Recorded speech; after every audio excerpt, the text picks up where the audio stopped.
सुबह का समय था। पूरे घर में मातम पसरा हुआ था। आंगन में बीचों बीच सफ़ेद चादर में लिपटी शांति देवी का पार्थिव देह रखी थी। रिश्तेदारों का आना जाना हुआ था। कोई मंत्र पढ़ रहा था, कोई रो रहा था। शादी की देवी का बेटा राजेश अपनी माँ सिराने बैठा फूट फूट कर रो रहा था। बेटी मीना बार बार माँ के पैर पकड़कर बिलख रही थी।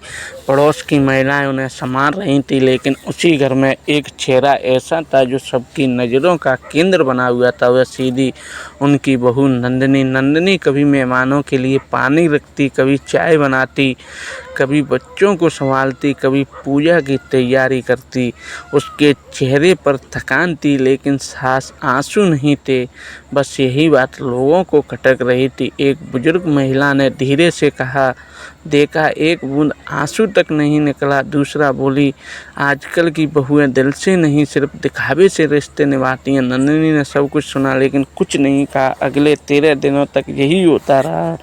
जो भी आता संवेदना व्यक्त करता और जाते जाते बहू को कठोर दिल कह जाता। नन्ही हर दिन सबसे पहले उठती, पूरे घर का काम संभालती, कभी रिश्तेदारों की सेवा करती, लेकिन उनके चेहरे पर खामोशी रहती। 13वीं का दिन आया। सुबह 4 बजे से ही रसोई में बड़े बड़े भगोने चढ़ गए। सैकड़ों लोगों को भोजन बनना था। नंदिनी लगातार काम कर रही थी। तभी उसकी ननद मीना अंदर आई। उनकी आंखें से रोकर लाल हो चुकी थी। वो गुस्से से बोले, भाभी आखिर आपका दिल किसी मिट्टी का बना है। माँ चली गई और आपको जरा भी दुख नहीं। रसोई में सन्नाटा छा गया।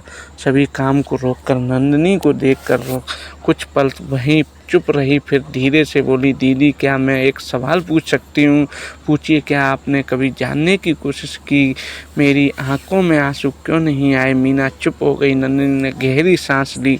जिस दिन मेरी शादी हुई उसी दिन माँ जी ने कहा था, इस घर में बहू नहीं सिर्फ जिम्मेदारी की जगह होती है। मैंने सोचा समय के साथ सब ठीक हो जाएगा, लेकिन हर दिन कोई नया ताजना मिलता है। उसकी आवाज़ भर्रा गई। जब मेरे पापा पहली बार मिलने आए तो माँ जी ने उनके सामने कहा, गरीब लोग अपनी बेटी छोड़ जाते हैं, खर्चा हमारा बढ़ जाता है। उस दिन पापा मुस्कुराकर चले गए, लेकिन मैंने रात भर तकिया भिगोया था। नंदिनी बोलती गई, जब मुझे पहली बार तेज बुखार आया डॉक्टर ने आराम करने को कहा, लेकिन माँ जी ने कहा बहुएं बीमारी का बहाना बनाती हैं। जब मेरा बेटा पैदा हुआ पूरी रात नहीं सोई, फिर भी सुबह 5 बजे उठकर पूरे घर का नाश्ता बनाया। जब मैंने नौकरी करने की इच्छा जताई तो कहा, घर संभालना नहीं सकती, नौकरी क्या करेगी?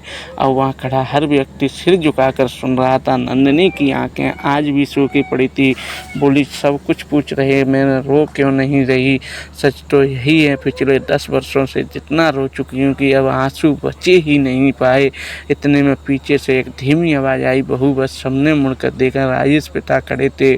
उनकी आंखों में आंसू बह रहे थे। उन्होंने कांपते हुए कहा, आज मुझे अपनी सबसे बड़ी गलती समझ आ गई। उन्होंने सबके सामने स्वीकार किया, मैंने सब देखा, सब जाना, लेकिन कभी अपनी पत्नी को नहीं रोका। उन्होंने नंदिनी के सामने हाथ जोड़ दिए, बेटी मुझे माफ़ कर दो। तभी उसे बहू माना, बेटी कभी नहीं माना। पूरे घर पर स्तब्ध था। मीना दौड़कर नंदिनी के गले लग गई। वह रोती हुई बोली, भाभी मैं हमेशा माँ की बातों पर विश्वास करती रही, कभी आपकी चुप्पी को पढ़ ही नहीं पाई। तभी पहली बार नंदिनी की आंखों में आंसू बह निकले। वह फूट फूट कर रो पड़ी और बोली, मैं आज माँ जी के जाने पर नहीं रो रही, उन वर्षों के लिए रो रही हूँ जब मैं हर दिन मुस्कुराकर टूटती रही और फिर किसी मेरी आवाज़ नहीं सुनी। पूरा आंगन रो पड़ा। उस दिन सबने समझा, खामोशी इंसान पत्थर दिन नहीं होता। कई बार इसलिए नहीं रोता क्योंकि जीवन में उसके आंसू छीन लिए जाते हैं।